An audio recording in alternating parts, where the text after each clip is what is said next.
Part 10।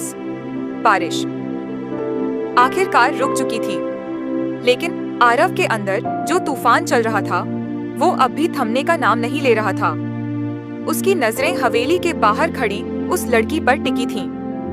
वो बिल्कुल सिया जैसी थी, लेकिन फिर भी सिया नहीं थी। रिया धीरे से बोली, ये सिया है क्या? आरव ने सिर हिलाया। नहीं, कुछ अलग है। तारा पीछे खड़ी थी, उसकी आंखों में डर था। ये कहानी खत्म नहीं हुई, ये फिर से शुरू हो रही है। वो लड़की धीरे धीरे उनकी तरफ बढ़ी, हर कदम जैसे किसी रहस्य को करीब ला रहा था। वो सामने आकर रुकी और मुस्कुराई। इतनी जल्दी भूल गए मुझे, आरव? आरव का दिल जोर से धड़कने लगा। तुम कौन हो? लड़की ने सिर झुकाकर कहा। मैं वही हूँ जिसे तुमने अभी खोया है। रिया घबरा गई। मतलब ये सिया है? लड़की ने हल्की हंसी के साथ कहा। सिया या कुछ और, ये तुम पर है कि तुम मुझे क्या मानते हो। आरव धीरे धीरे उसके करीब गया। अगर तुम सिया हो तो मुझे पहचानो। लड़की ने उसकी आंखों में देखा। पहचान दिल से होती है, नाम से नहीं। ये वही बात थी जो सिया ने कभी कही थी। आरव के चेहरे पर हल्की उम्मीद आई। सिया? लेकिन अगले ही पल लड़की की मुस्कान बदल गई। या फिर मीरा? हवेली के अंदर सन्नाटा छा गया। रिया पीछे हट गई।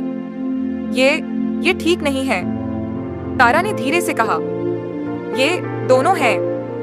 आरव का दिल टूटने लगा। मतलब तुम सिया भी हो और मीरा भी? लड़की ने सिर हिलाया। जब वादा टूटा तो सब कुछ बदल गया। न कोई जन्म पूरा रहा, न कोई रिश्ता। अचानक आदमी की आवाज गूंजी। ये आखिरी मौका है। तीनों ने इधर उधर देखा। किस बात का? आरव ने पूछा। आवाज आई, इस कहानी को खत्म करने का या हमेशा के लिए इसमें फंस जाने का। लड़की, जो अब सिया और मीरा दोनों थी, आगे बढ़ी। फैसला तुम्हें करना है आरव। या तो तुम मुझे स्वीकार करो जैसे मैं अब हूँ, या फिर हमेशा के लिए खो दो। आरव की आंखों में आंसू आ गए। लेकिन तुम वही नहीं हो। मैं हूँ, उसने कहा।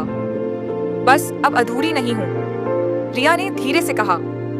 अगर उसने इसे चुना तो क्या होगा? तारा ने जवाब दिया।